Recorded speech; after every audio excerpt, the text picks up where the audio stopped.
प्यारे बच्चों, good morning to all of you. आज हम क्लास 9 में जो नया चैप्टर है आपका थर्ड चैप्टर है दो चरों वाले रैखिक समीकरण, पहला लेक्चर आज हम इसका शुरुआत कर रहे हैं। इससे पहले जो हम बहुपद पढ़ा रहे थे वो काफ़ी लॉन्ग चैप्टर था, तो उसमें काफ़ी दिन लग गए। उस दिन मैंने सैटरडे को सब क्लियर कर दिया। अब चलिए इसको हम देखते हैं, दो चरों वाले रैखिक समीकरण, इसका मतलब क्या हुआ। देखिए, रैखिक समीकरण का ही मतलब सीख लीजिए। रैखिक समीकरण वो होता है जिसपे चर पे घात एक होती है, जैसे x + 3।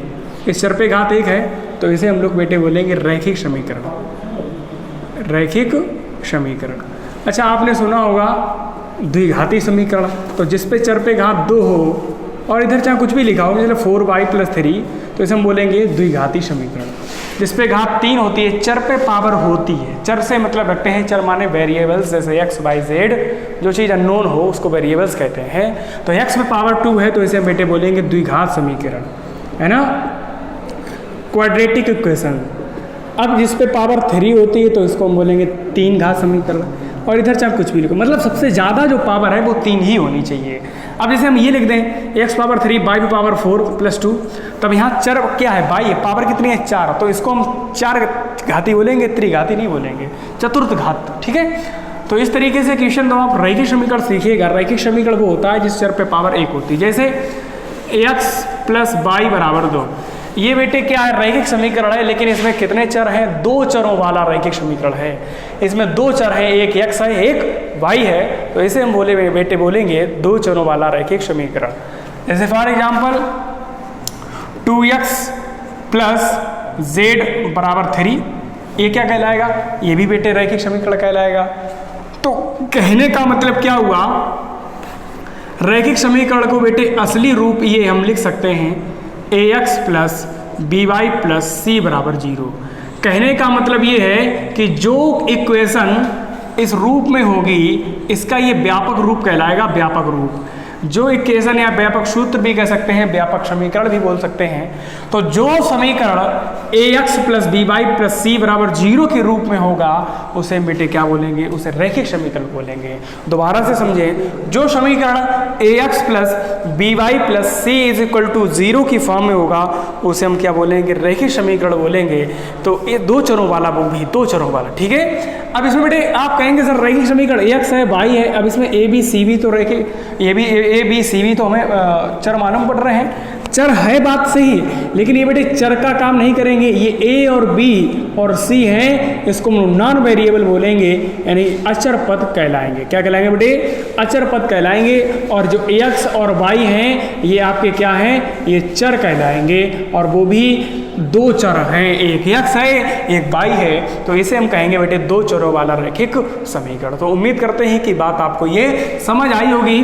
जैसे हमने कहा 4x + 3y + 2 = 0, तो ये बेटे समीकरण आपका क्या कहलाएगा प्यारे बच्चों, ये रैखिक समीकरण कहलाएगा। क्या कहलाएगा, रैखिक समीकरण कहलाएगा, क्योंकि आप देख पा रहे होंगे चर है x और इधर लिखा है कांस्टेंट है, कोई नियतांक है, या हम इसको कहेंगे इसका गुणांक है ये, तो उससे कोई फर्क नहीं पड़ता है। ये y है, उसका गुणांक 3 है। ये देखिए चर हो गया, इसमें ये चर हो गया, और इसमें 2 क्या है, ये अचर है। गिनती होती है जो उसे हम नॉन वेरिएबल्स बोलते हैं। 1 2 3 4 5 6 -1 -2 -3, ये सब क्या कहलाएंगे बेटे, नॉन वेरिएबल्स कहलाएंगे। उम्मीद करते हैं कि बात आपको समझ आई होगी।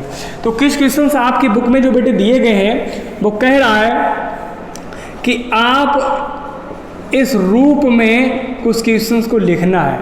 जैसे हम आपको एग्जांपल ले रहे हैं -2x + 3y = 6, -2x + 3y = 6। हमें क्या करना है, इस रूप में लिखना है। यहाँ आप देखो इस रूप में बराबर में क्या है, 0 है, हमारे बराबर में 6 है। यहाँ पे c है, यानी कि कहने का मतलब ये तो सही है, ये भी सही है, यानी कि हमें इसको इधर लिखना पड़ेगा।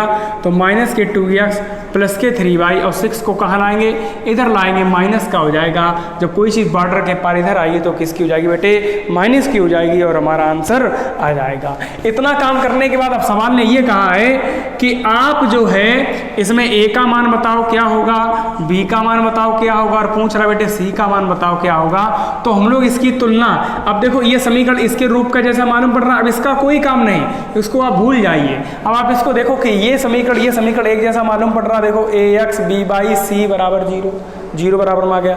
तो हम क्या करेंगे, हमसे जो चीज़ ये पूछ जाएगी तो हम पहले इसको ऐसे रूप में लिखेंगे, फिर हम लिखेंगे कि इसकी तुलना किससे करेंगे, ax plus b y plus c बराबर जीरो से हम लोग बेटे कंपेयर करा देंगे, तुलना करा देंगे।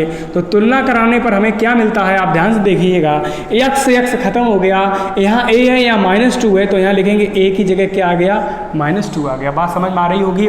यहाँ देखिए कामा कह रहा b का मान बताओ, b का मान सॉरी y होगा, कह रहा था b का मान बताओ, तो यहाँ b यहाँ y है, y से y खत्म, तो b के बगैर यहाँ b लिखा है, यहाँ क्या लिखा 3 लिखा, प्लस का यहाँ भी प्लस का यहाँ भी, तो b बराबर प्लस के 3 आएंगे, प्लस लिखा जाता हम भी नहीं लिखेंगे। और बेटे c बराबर यहाँ देखेंगे, c बराबर यहाँ देखो बेटे यहाँ प्लस है तो यहाँ क्या है माइनस है, यहाँ c है तो यहाँ -6 है, तो बेटे c की जगह क्या आ जाएगा, -6 आ जाएगा। इस तरीके से आपका आंसर हो गया।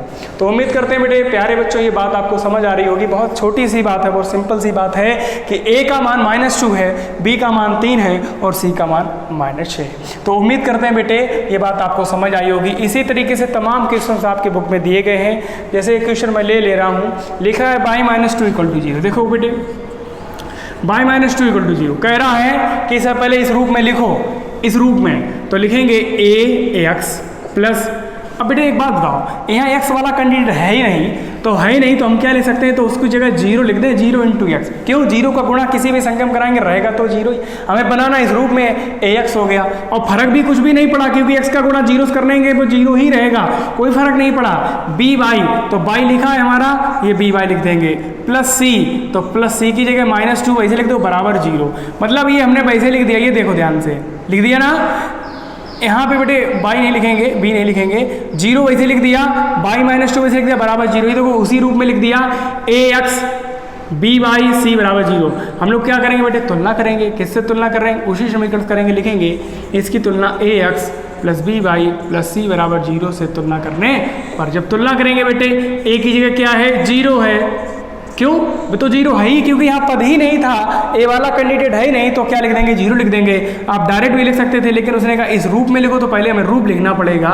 इसके बाद क्या है, b की जगह क्या है, यहाँ बेटे कुछ नहीं है तो क्या होगा 1 होगा, तो b की जगह क्या लिख देंगे, 1 लिख देंगे, और c की जगह क्या है बेटे -2 है। इस तरीके से आंसर आ गया। देख समझ पा रहे होंगे, उम्मीद करते हैं बेटे समझ आ रही होगी बात। तो c की जगह -2 है, a की जगह 0 है, b की जगह 1 है। तो इस तरीके से बेटे आंसर आपका क्लियर हो गया। तो ऐसे तमाम क्वेश्चन आपकी बुक के दिए गए हैं, आप उनको लगाइएगा और उन्हें सॉल्व करिएगा। देखो अब हम क्वेश्चन एक्सरसाइज आपकी जो इसका आप स्क्रीनशॉट ले लें, शायद आपको ज़रूरत पड़ेगी। अब देखिए बेटे सवाल एक आपकी बुक का है, मैं उसको सवाल को लिखता हूँ और वो सवाल क्या कह रहा है आप लोग देखिएगा 1 मिनट के लिए। प्यारे बच्चों ये क्वेश्चन आपकी बुक में एक्सरसाइज 3.1 है, आपकी NCERT की बुक है जो एक्सरसाइज 3.1, उसका सवाल मैंने लिया है, एक नोटबुक की कीमत एक कलम की कीमत से 2 गुनी है।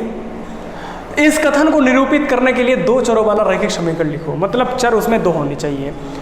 तो बेटे हम एक चर वाला भी समीकरण बना सकते हैं, एक चर वाला, इसमें दूसरा चर हमें लेना ही नहीं, वो काम हो जाएगा।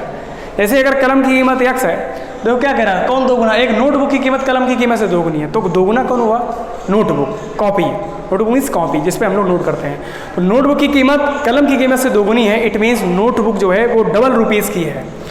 तो मान लिया कि अगर, यानी कि कहने का मतलब क्या हुआ, नोटबुक 2 गुनी कीमत की है तो कलम उसका आधा हुआ ना। अगर 20 रुपए की नोटबुक है तो 10 रुपए का कलम हुआ, अगर 10 रुपए की नोटबुक है तो बच्चों 5 रुपए का कलम हुआ। बात समझ में आई। अगर हम यूँ कह दें, घुमा के कह दें कि 15 रुपए का अगर कलम है तो नोटबुक कितने की हुई, तो प्यारे बच्चों जब 15 रुपए का कलम है तो नोटबुक उससे 2 गुनी ज़्यादा है, तो 15 दूनी 30। अगर हम ये कह दें 30 का नोटबुक है तो कलम आधे का हुआ, तो कितने का हुआ, 15 का हुआ। बात समझ में आ रही। इसको हमें क्या करना है, रैखिक समीकरण में लिखना है, वेरिएबल्स यूज करके लिखना है। तो हमें 2 बनाना है, तो 2 वेरिएबल्स बनाने के लिए हम क्या करेंगे, और एक वेरिएबल्स बनाना होता तो क्या करते, अगर हमने बेटे x माना है नोटबुक तो 2x होगा, मतलब ये 2x होगी कलम, मतलब समझना है अब आपको। अगर x हमने मानी है नोटबुक तो कलम का, तो कलम जो है कलम की कीमत में जब 2 का गुणा करेंगे तो वो तभी तो x के बराबर हो गया, नहीं तभी तो नोटबुक के बराबर होगा, मतलब यहाँ बराबर का चिन्ह लगा हुआ है। तो इसीलिए हम इसे देखो एक समीकरण एक ही रेखिक में लिख दिया, हमें बनाना है दो रेखिक, तो हम हमें बनाना है दो चरों वाला, हमें दो चर लेना पड़ेगा, x y ले लो, y z ले लो, p q ले लो, कुछ भी ले सकते हो जैसा आप चाहो। तो हम लिखेंगे माना, कुछ भी मान सकते हो, कलम की कीमत, let price of pen x rupees. क्या बेटे मान लिया हमने, कलम की कीमत को बेटे क्या मान लिया, x रुपये मान लिया है। अब तथा हमने पेन की कीमत, कॉस्ट ऑफ पेन, वो मान लिया बेटे मैंने 22 रुपये। क्या मान लिया बेटा, 22 रुपये मान लिया। अब सवाल के अकॉर्डिंग क्या कह रहा है, एक नोटबुक की कीमत एक कलम की कीमत से दोगुनी, इस कथन को निरूपित करने के लिए दो चरों वाला रैखिक समीकरण लिखना है। अब रैखिक समीकरण लिखेंगे, क्या कह रहा, कलम की कीमत, तो बेटे सवाल क्या कह रहा है, अकॉर्डिंग टू क्वेश्चन, इसे हम लोग हिंदी में प्रश्नानुसार भी लिख सकते हैं। प्रश्नानुसार माने प्रश्न के अनुसार, प्रश्न के अनुसार एक कलम की कीमत, एक कलम की कीमत 100 रुपये, पेन की कीमत 22 रुपये। तो सवाल क्या कह रहा था, एक नोटबुक, सॉरी यहाँ पे पेन मैंने लिख दिया घुमा के, यहाँ पेन नहीं लिखेंगे, सॉरी माफ करना बच्चों, नोटबुक लिखेंगे। क्या लिखेंगे, नोटबुक। एक कलम की कीमत x है, तो बेटे नोटबुक की कीमत 22 रुपये मान ली। अब इसको हम लोग कैसे लिखेंगे, देखो कि नोटबुक की कीमत एक कलम की कीमत से दोगुनी है, नोटबुक की कीमत 22, कलम की कीमत x से दोगुनी है, तभी उसके ये बराबर हुआ। दोबारा समझेंगे गाइस बच्चों, क्या कह रहा है, एक नोटबुक की कीमत, तो नोटबुक की कीमत क्या मानी, 22 मानी, कलम की कीमत से दोगुनी है, कलम की कीमत x से 2 गुनी है, 2 का गुणा किया, मतलब कहने का अगर 2 का गुणा हम कलम की कीमत में करेंगे तभी वो उसकी बराबरी कर पाएगी, किसकी, नोटबुक की। मान लिया अगर ये 30 रुपए का है और कलम कितने का हुआ, 15 हुआ, यानी कि 15 का गुणा जब 2 में करेंगे तभी तो 15 दूनी 30 बराबर 30 हुआ। इट मीन्स ये समीकरण हमारा सही है। इसको पक्षांतर कर सकते हैं, ऐसे भी लिख सकते हैं y माइनस 2x बराबर 0। बेटे समझ में आई बात, y माइनस 2x बराबर 0। हम यहाँ अगर y मानते इसे x मानते तो समीकरण आता है x माइनस 2y बराबर 0। एक ही बात है, आप कुछ भी मान सकते हैं एज यू विश। तो इस तरीके से बेटे पहला सवाल आपका क्लियर हो गया। इसका आप स्क्रीनशॉट ले सकते हैं, इसे सेव कर लीजिएगा, आपके नोट्स बनाने में काम आएगा।